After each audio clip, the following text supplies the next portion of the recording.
Thank you for joining me on UCSD Guestbook.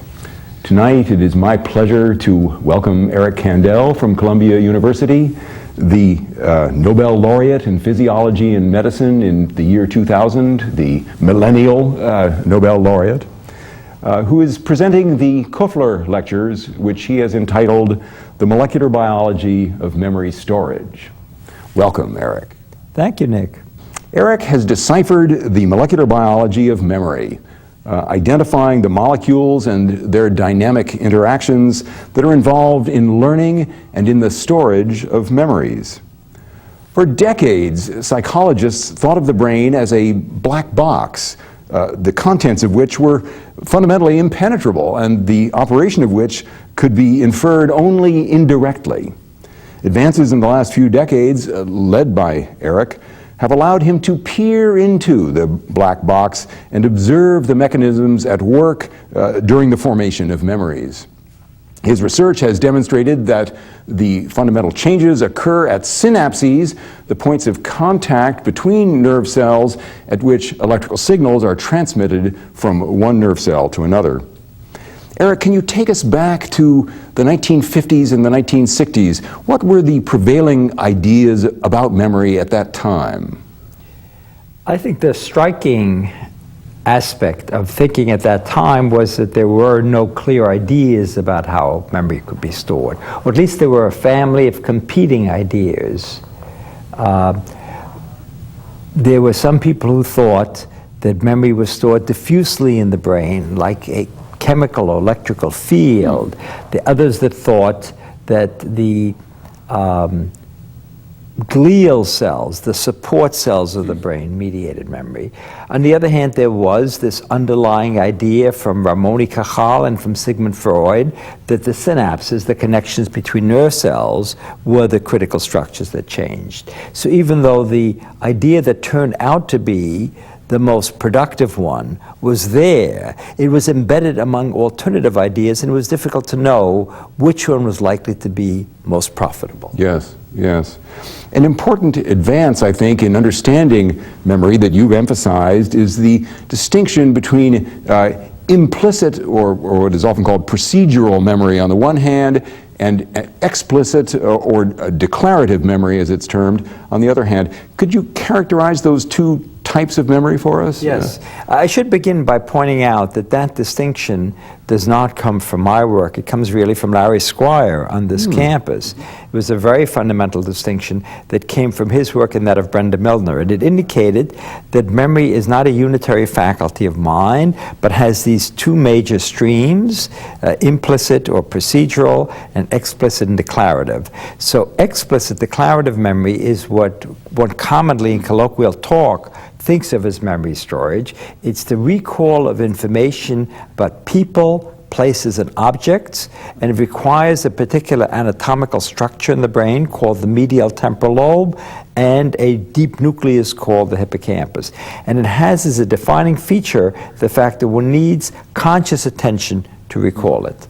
Implicit memory storage is a memory storage that concerns with perceptual and motor skills, like riding a bicycle. When you first learn how to ride a bicycle, you have to pay attention, but after a while you do it automatically. You could recall it without having to consciously pay attention. And it turns out that much of our life is really lived on that level, and forms of learning like classical conditioning, operant conditioning, habituation, and sensitization fall into this second, more reflexive category. Yes, yes. One of the keys, I think, that you identified that were so contributory to success in solving the tremendously challenging and difficult problem of memory was to take a reductionist approach. And you've characterized this very nicely, saying that you pick a simple animal with a simple nervous system and study a simple behavior and make tremendous progress. Could you describe for us how your studies of the sea hare, a local denizen of our coasts here in La Jolla, Aplysia, how this has enabled you to tackle so successfully the problem of understanding memory? The marine snail, Aplysia, proved in hindsight to be an extremely fortunate choice. what I was looking for was an animal that was capable of generating behavior that could be modified by learning, in which the nervous system that controlled the behavior was as simple as possible. And Aplysia has a very simple nervous system, relatively few cells. The whole nervous system only has 20,000 nerve cells, and the simple behavior that I selected for study has about 100 nerve cells, maybe a little bit less. Very impressive. I mean, our brains, I think, have a million nerve cells. Our brain is immensely Yes. complicated. So this is a highly reduced form of our brain. Moreover, for reasons that one doesn't quite understand, marine snails have gigantic nerve cells. You can see them with your naked eye. Moreover, the different nerve cells have characteristic locations and pigmentations, so you can recognize them and give them names, like Nick and Eric and John and Louise. So you can return to the same cell Yes. in every animal of the species, of course, which makes it much simpler. That, of course, makes it possible to analyze how a behavior is generated, and once one has analyzed that, one can see how that's modified by simple forms of learning. So the simplicity of the preparation made the problem tractable, a strategy that is intrinsic to almost all of biological thought. Your research has identified at a very high level the differences between short-term memory over a short period of time, and long-term memory over a substantially longer and perhaps even permanent period. What are the important distinctions between these two important kinds of memory? A short-term memory involves an alteration of pre-existing connections through the alterations of pre-existing proteins. Long-term memory involves the turning on of genes, new protein synthesis, and the growth of new synaptic connections. So although from a behavioral point of view it looks like a continuous process, on the cellular and synaptic level they're fundamentally different.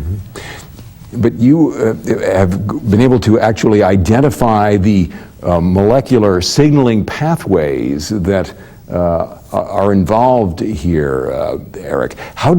What enabled you to make that kind of remarkable progress, to be able to work out those details and understand at the molecular level the way these two different processes, short-term and long-term memory, work? Because the cells are so accessible, we could really probe a variety of signaling pathways within the cell. And it became very clear after a while that one pathway, the cyclic AMP pathway, and the enzymes through which it works, like the cyclic AMP-dependent protein kinase, were absolutely critical for memory storage. So we could show that if we inject this particular compound, cyclic AMP, or the enzyme which it activates, the cyclic AMP-dependent protein kinase, into the cell, we could simulate the learning process. If we blocked it, we could block the learning process. And perhaps most surprisingly, with Roger Tsien on this campus, who's developed imaging techniques where he could follow molecules' trajectory in space, if you will, in the nerve cell, we could see that one of the reasons one needs to repeat the learning experience in order to put long-term memory into place, why practice makes perfect. We could see that this enzyme moved from the cytoplasm of the cell, from the processes, into the nucleus to act on genes, and that was just wonderful. That gave us independent confirmation that we were turning on genes. One critical aspect of memory, of course, is the selective strengthening of a particular synapse, hopefully the one that's been activated during the experience or the stimulation or the experimental test in a laboratory context. And you've done some elegant experiments with your colleagues to identify how this selective strengthening works. Could you tell us a little bit about that? Yes. One of the most useful things in the analysis was that we were able to take out the critical cells that were essential for learning and put it in a dish to reconstitute the learning circuit in what we call dissociated cell culture. This is a technique that had been pioneered way before we came on the scene by Gerald Fishback, by a number of other people. And there we could develop a system in which we had a single sensory cell from the reflex ending on two target motor neurons, so we could selectively look at one set of terminals and not the other, and show that if you stimulated terminal A and not terminal B, you got selective strengthening of terminal A without affecting terminal B. And this is due to the fact that you set up a signal here, which went to the nucleus. The nucleus then sent gene products, messenger RNA and proteins, to all the terminals, but only those terminals that had been active and that had marked that terminal by activity could utilize those gene products in a productive way. It's quite a marvelous mechanism. Remarkable. One of your perhaps most remarkable discoveries in my mind has been that memory can actually involve changes in what we call the chromatin, the DNA that encodes genes, and I think it would be wonderful to hear a little bit about how that actually works. How does this take place? I'm pleased that you say that you've enjoyed that. It's one of the findings that still thrilled me when I think about it, because I'm trained as a psychiatrist, and I think this has so much meaning for psychiatry. Let me elaborate a little bit. When I was a medical student, in period 1952 to 1956, we knew very little about how genes worked. We didn't even know for sure that genes were DNA, although Watson had already discovered it. It wasn't commonly accepted knowledge. So what we thought were the genes were fixed and that you could not alter them short of a mutation, an actual change in the gene. What the work on learning has shown is that signals from the environment can alter whether a gene is turned on or off, or the degree to which it's turned on and off. So this is not a mutation in the gene, this is not an alteration in DNA, this is not an alteration in the gene of the sperm cell or the egg cell. It is not propagated from generation to generation.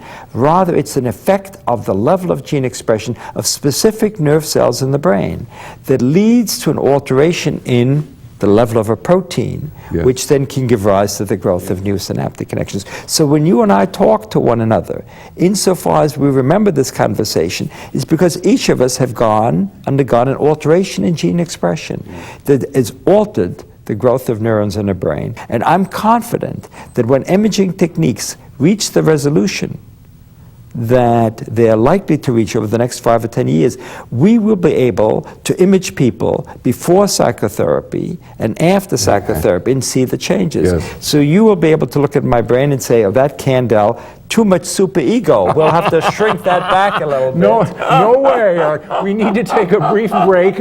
Please stay with us. We'll be right back with Professor Kandel.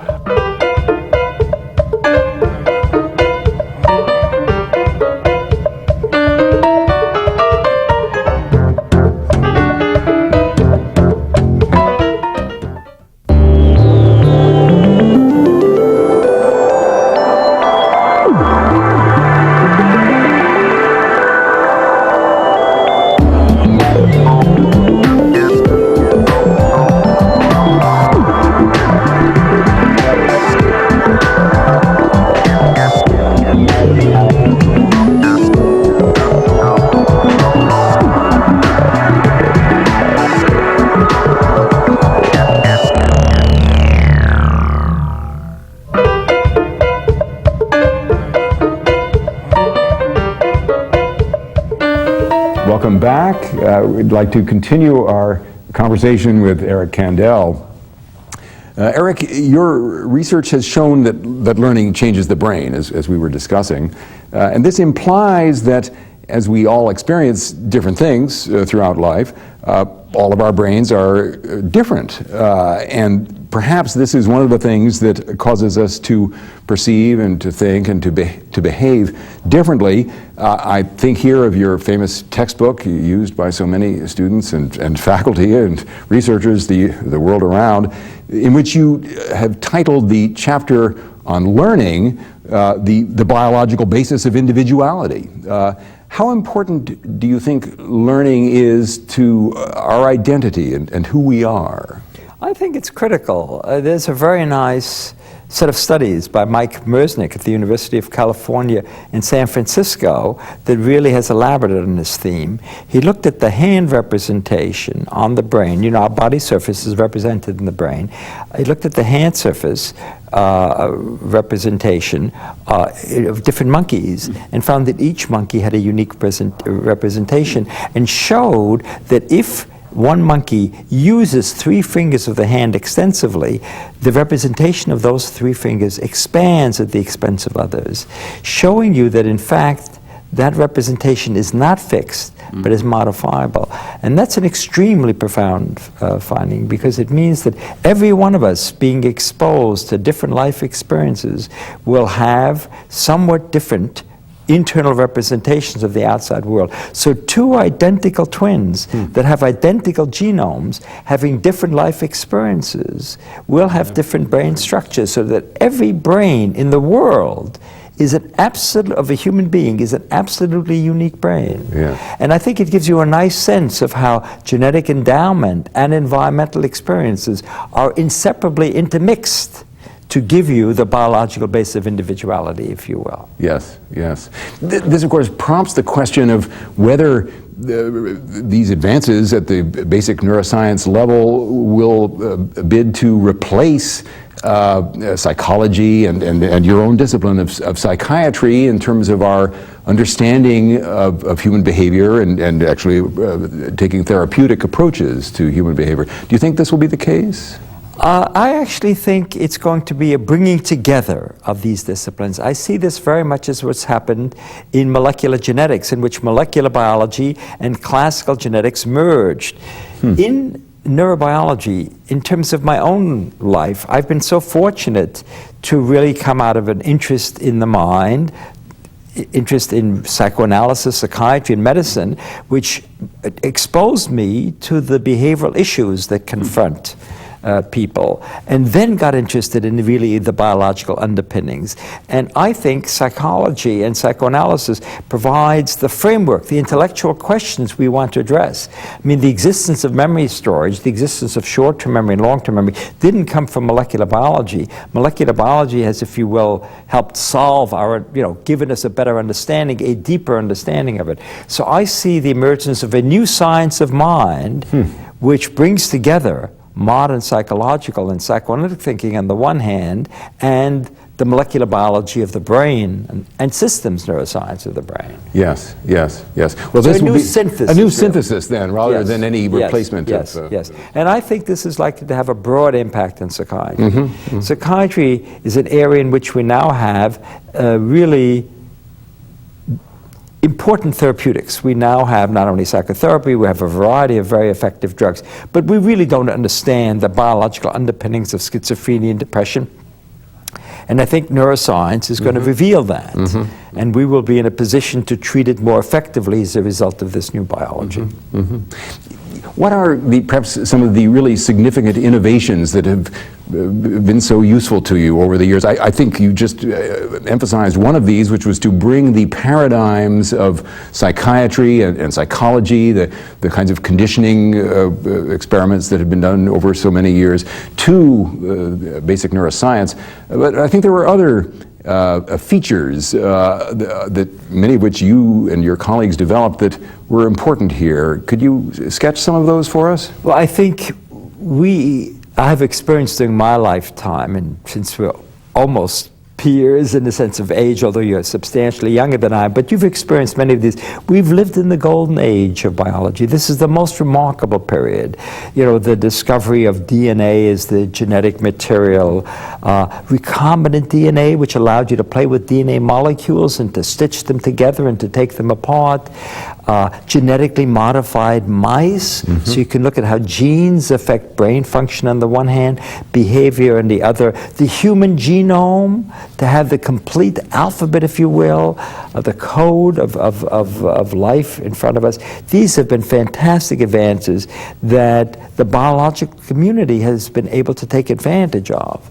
So we're in a much more powerful position in terms of methodology than we were before. And we need it. The brain is the most complicated possible computational device. Yes. And to understand it, we need all the technological and methodological help we can get. Yes, yes.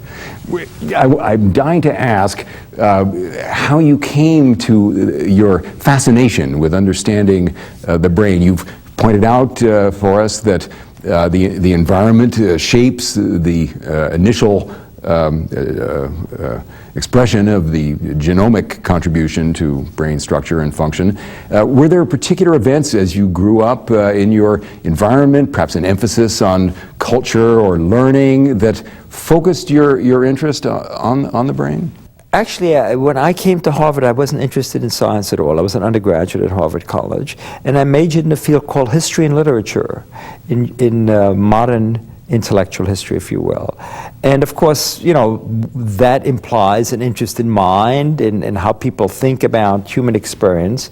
And with time, I began to realize that psychoanalysis provided a more systematic way, a really rich and nuanced way of looking at the mind.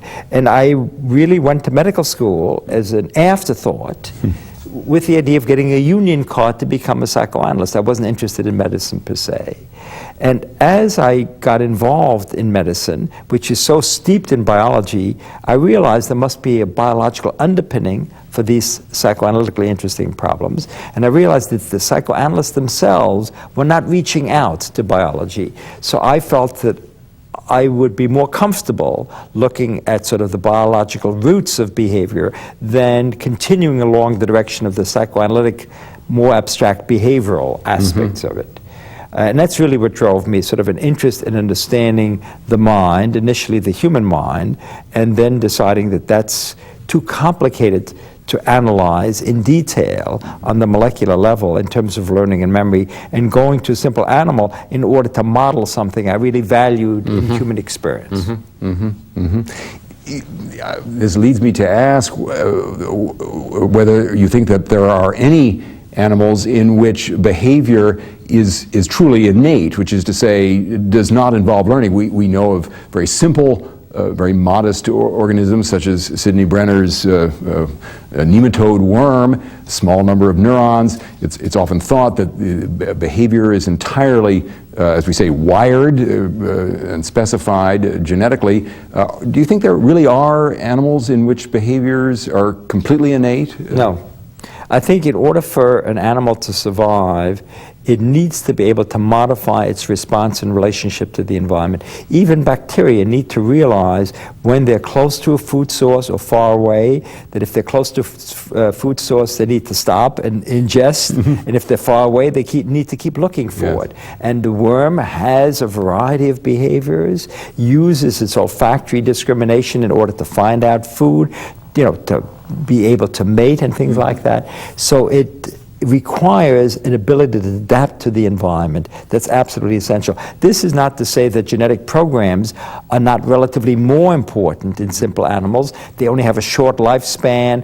Many of their behaviors are programmed for, but you need to have the ability to respond to specific contingencies that are unpredictable. The purpose of learning is to handle aspects of the environment which can't be pre-programmed. Yes.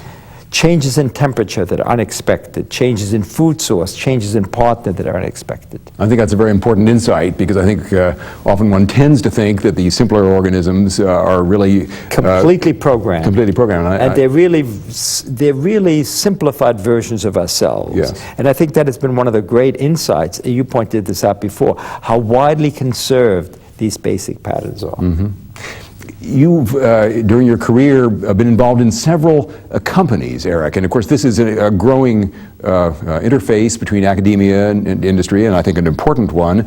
Relatively recently, in I think 1998, you and your colleagues founded Memory Pharmaceuticals, a company that, as I understand it, is devoted to developing molecules, at least some of which will help us with the learning and memory process. And so I'm dying to know how long it will be before I can take a little red pill that will help me remember the names of my many colleagues. What are the prospects here? I think the prospects are quite good. I'm not just speaking about memory pharmaceuticals.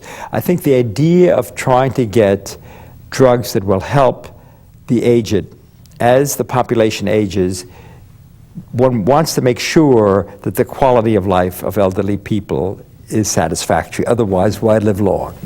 And certainly one of the things that is most bothersome is the loss of memory. Some of it through Alzheimer's disease, but there is even non-Alzheimer related memory loss, not as severe, but still bothersome. Now with Alzheimer, there's been wonderful progress, not from our company, but from a number of companies working on this.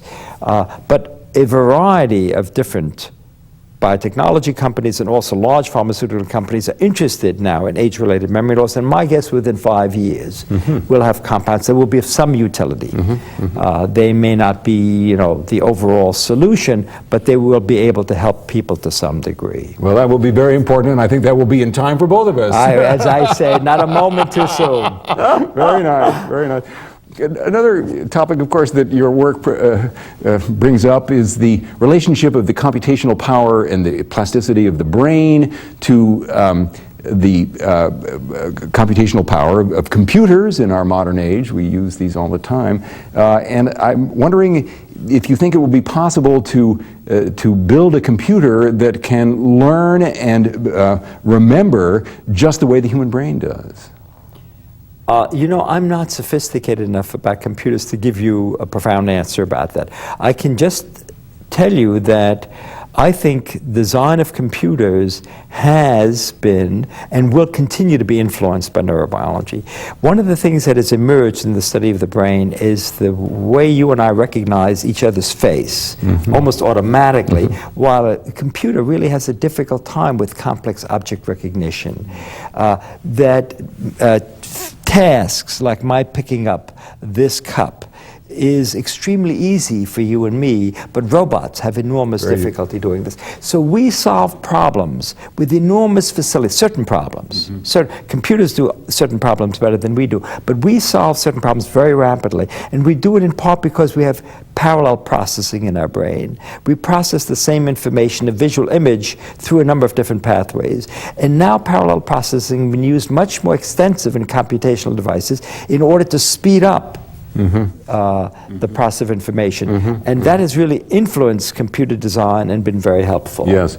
I have one last very quick question, Eric. Our time is running out and this is all too brief, but I want to ask you, if you had the opportunity to address, let's say, an omniscient deity and have this deity answer any question that you wanted to pose, what question would you ask? I think the last remaining question in biology, for which we have no knowledge at all, is the nature of consciousness. How do you know that you're Nick Spitzer? How do I know that I'm Eric Kandel? The sense of self-identity, self-consciousness. These are wonderfully deep questions. These are questions that will take over 100 years probably to solve. But certainly Francis Crick has called our attention to this. This is, I think, one of the great challenges, and one hopes through processes, as Francis Crick pointed out, such as attention, which we can begin to get a handle on, we'll have an entry into this deep, deep question that still confronts us in the future. Just wonderful. Thank you for joining me on UCSD Guestbook. I think you put your finger right on it, Eric. I think that will certainly be a large... Try to get